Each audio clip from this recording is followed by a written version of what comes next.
Hey you guys, it's Monica from Show Me Crafty. Happy Hump Day. Remember this font that we installed on my iPhone? Now let's use it in Cricut Design Space, also on the iPhone. That font was TRW5959. We're going to go in here. We're making me a GILF shirt. Y'all know what GILF is, GYLF. So we start with a text box. And for this font, you're going to have to type the word twice. Once in all uppercase and once in all lowercase. And that is because it is a two-color shaded font. So one part of it will be one color, one part will be the other. Here I'm selecting the font. You really can't see it here. The shaded one, the one just above the one shaded in black, is the font that we're going to use. That's 5959. Okay, so that's it in all caps. And now we're going to type this again. And it needs to be all lowercase.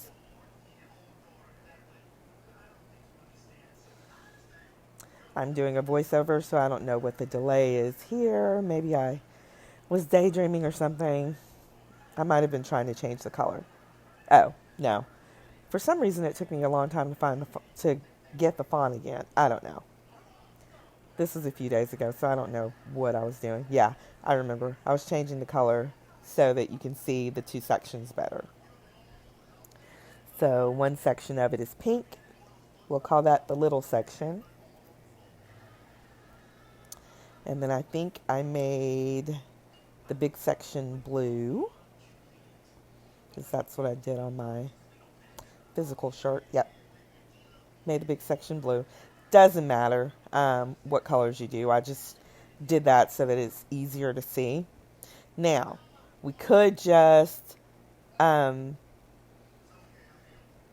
weld these, but what I'm going to do is ungroup each word set, so the blue and the pink, ungroup it, and so that's going to leave me with an individual part of the C, part of the Y, part of the G, part of the Y, and part of the F. I'm going to do the same thing to the smaller part of it coming up here in a bit. So first we're going to start with the C, and because we've ungrouped it, it's the same effect as having welded it. And so you'll be able to see the contour. See the little contour button down in the lower right. Going to hit contour. Going to hit contour. I'm sure I hit contour.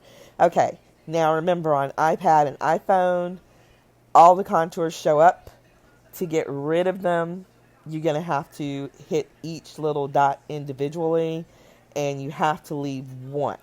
So one will be left, and that's the one I'm going to use to size it. Okay. Skip some video here. That's not the size that it came in as. Anyway, I'm going to change this to 0.135 by 0.135. Go back into the contour and show all contours. Okay. So now we have it sized, that portion sized for SS10. That's Sam 10 rhinestones. You're going to repeat the same thing for the rest of this word section. So for the rest, the Y, the L, and the F. You're going to do the same thing. Then once you're done with that, you're going to turn around and do the same thing for the little section, which is the pink section. Okay, so here we have the pink section. I'm going to ungroup it and start with the portion for the G. You can start with whatever portion you want, by the way. I'm just starting with the G. Okay.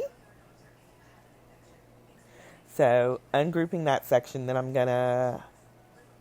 I should have hid everything else. I'm not sure if I did. But anyway, same thing. Go to contours. You're going to hit every last one of those little dots except for one. And it'll tell you because sometimes you go crazy and you don't realize that you've done them all. It'll tell you that you have to leave at least one.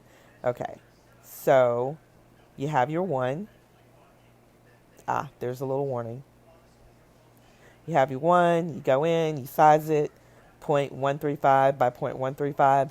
And actually, you can size it 0.130, 0.132 has worked for me as well. 0.135 was kind of big for this one.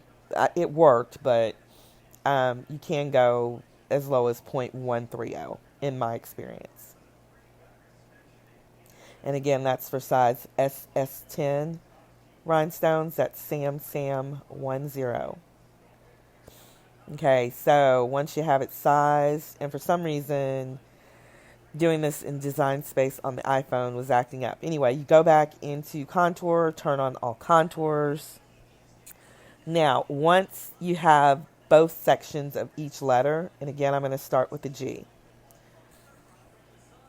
I'm going to line those up the way they're supposed to be, and I'm going to group them together. So the G is a group, the Y is a group, the L is a group, the F is a group. And then once I have all the letters grouped, I will align them the way that I want them to appear on the finished project. And then we'll get it ready to turn into a rhinestone template. Okay, so here, starting to line it up the way I want it.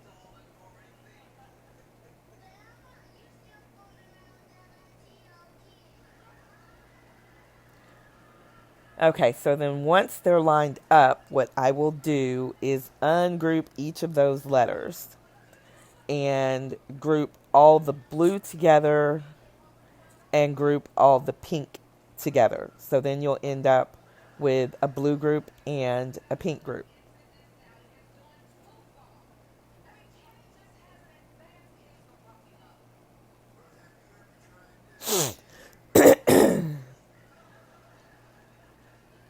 Come on.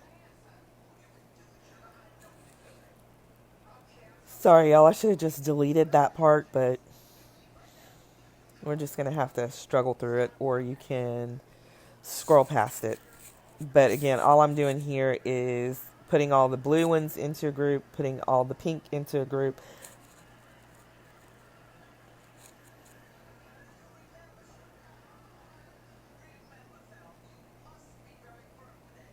And that's because we're going to have two separate rhinestone templates. We'll have the template for the large part, or the blue part, and the template for the small part, or the pink part.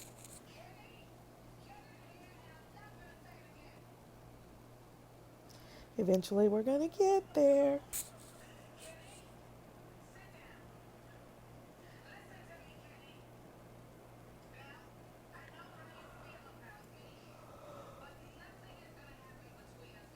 Oh, excuse me.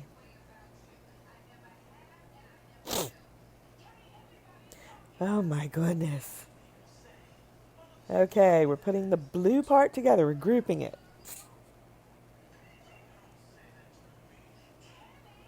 Gonna do the same thing with the pink part.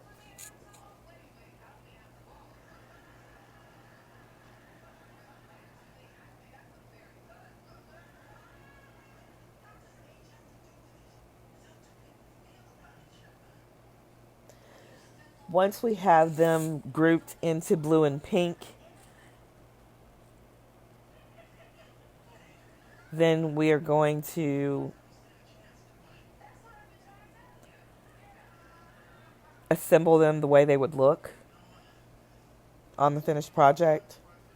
And we're going to group those two sections together. The blue and the pink, we're going to group them together. It's temporary, but we're going to group them together. Once they're grouped together, we're going to grab a shape, a square, a rectangle, or whatever, and make sure that it is big enough to cover the entire design. And my shape, I'm going to turn it yellow so that it's easier to see. Doesn't matter. You can use whatever color you want. This is just to show you what it looks like on the screen. So I'm going to grab a rectangle, size it appropriately so that it is big enough to cover the design and have a little room, a little wiggle room. And then we're going to need two of these.